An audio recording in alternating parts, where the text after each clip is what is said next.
Marker, from my experience, can be really good for finding clips, tracking down clips in a timeline that is particularly large. And they can also be great for bringing attention to a particular part in a timeline. So we're going to look in this video how to use markers. The first thing to note about markers is the position of your playhead. Where the playhead is located is going to determine where the marker is going to be. Now, to add a marker, all we need to do is simply click on the marker icon. There we have effectively added a marker. Now, we can also easily change the color of the marker as well if you don't feel like using the default blue. Now, to add a marker, we can also use keyboard shortcut M. That will also add a marker for you without you having to click on the marker icon each time. Okay, so we've added, what we've done so far is to add timeline markers. You can also add markers to individual clips in the timeline as well. We're going to look at later on how clip markers are different from timeline markers, but for now we're going to stick with timeline markers. Now, the next thing I want to talk about is when we add timeline markers and when we move individual clips around in the timeline, you will notice that the markers are not moving with your clips. So as you can see that when I move these clips around in the timeline, the markers are still staying in place. So it's not something to keep in mind. However, when we ripple delete individual clips, now notice how the markers are moving along with all the other clips. So the reason why this is happening is because under timeline, ripple timeline markers is turned on. If this is turned off, then your markers will just be staying in place the whole time. So something to keep in mind as we go along. Adding a marker is just the first step. Once we add a marker, we can add a lot more details to the marker itself. So to do that, all we need to do is just double click a marker, and this will bring up a pop-up window with a lot of details that you can change. You can also do this by moving your playhead over the marker and hit Command M. This will also bring up the pop-up window. Now, one thing to note about Command M is that if your playhead is not over the marker, you hit Command M, it will not only bring up the window, but also create a new marker for you. So something to keep in mind about this particular keyboard shortcut. Okay, so now let's go ahead and double click our marker. And now the first thing you will notice is that we can change the color very easily here. And the next thing is note. Under note section, you can add something to bring attention to this particular part of the timeline. And this is especially great if you're working collaboratively with someone else. You can also change the name of this marker. And you can also manually change the time, the position of this marker, as well as the duration of this marker. However, one thing to note about changing time and duration is that you can also do this, very easily by just moving the marker around, the timeline, which will change the time of this marker. And if you want to change the duration of the marker, you can just simply hit Option key and then just drag your marker to the left, or to the right, to cover a range of clips instead of just a particular part of a clip in the timeline. So something also to think about. Now, one thing I also want to point out is that all the changes that you've made to a marker, you will notice that in the preview screen, you can see a lot of these details there. You can turn off this marker overlay very easily. Personally, I don't recommend it. I think it's very helpful to see it there, but this is an option.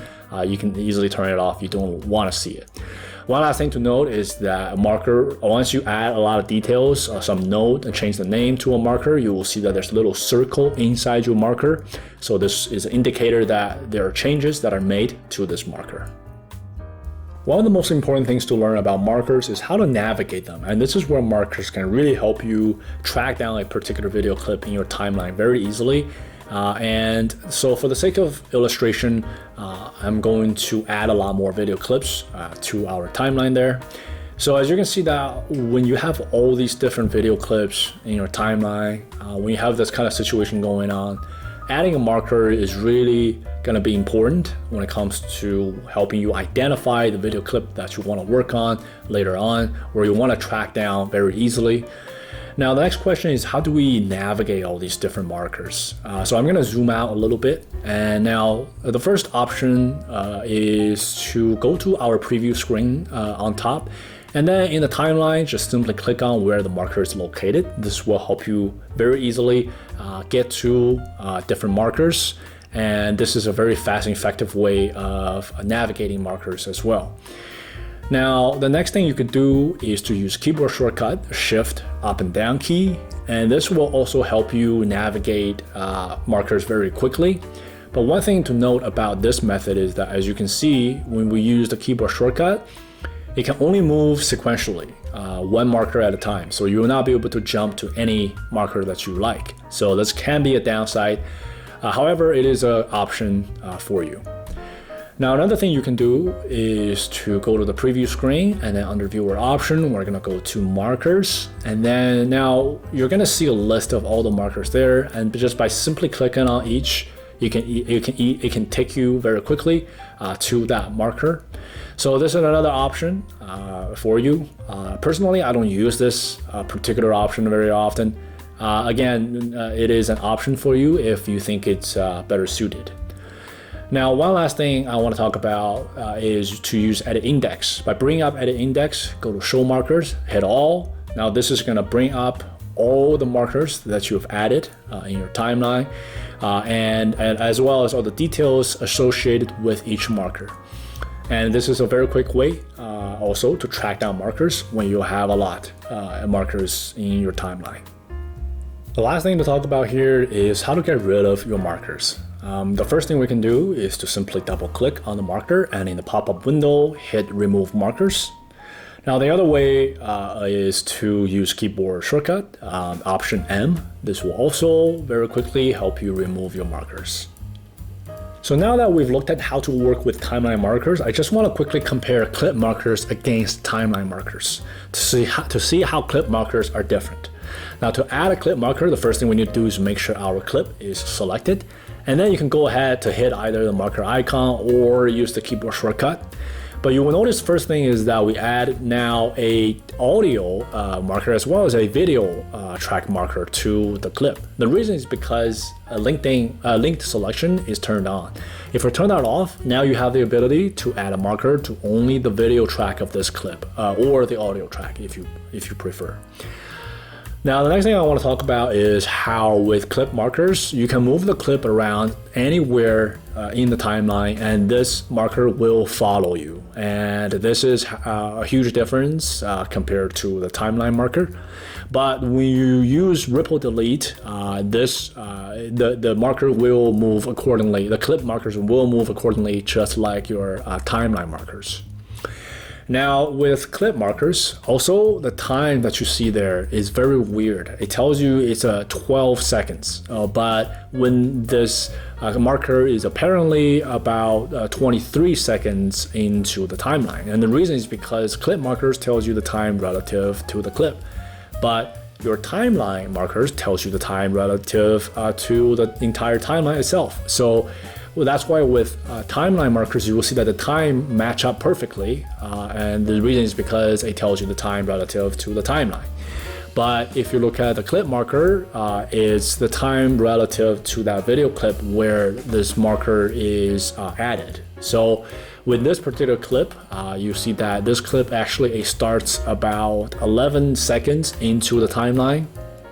And where this marker is located is about 23 seconds into the timeline. So that's about 12 seconds into this particular video clip, hence the time that you see there. So this can be a little bit confusing at first glance, but once you understand what it means, it's not bad at all. Also, the thing about clip markers is that when you move this particular part of the clip around, you will see that the time doesn't change. It will always, no matter where you move this particular part of the video to in the timeline, it will always tell you the time relative to the video clip where this originally came from. So that can be something that's very interesting or confusing, but once you know what it means, once again, it's not that bad at all. Okay, so the next thing I want to talk about is tracking your clip markers. So as you can see that you're not going to be able to see it in your preview screen there on the timeline, unfortunately. So you can't track it like that. Also under the viewer option in the marker list, you're not going to see it also either. So really the options you have are either using keyboard shortcut shift up and down to navigate to clip markers, or to use edit index to navigate to your clip markers. Now one thing about the edit index is let's go ahead and add another marker here to our clip. Now you will see that how clip markers are different from timeline markers. So you see that not only you see the audio marker as well, but also you have this V1 that's in front of it to indicate that this is a clip marker that comes from your timeline. So guys, this is pretty much it. I hope you find this helpful, and I will see you in the next video.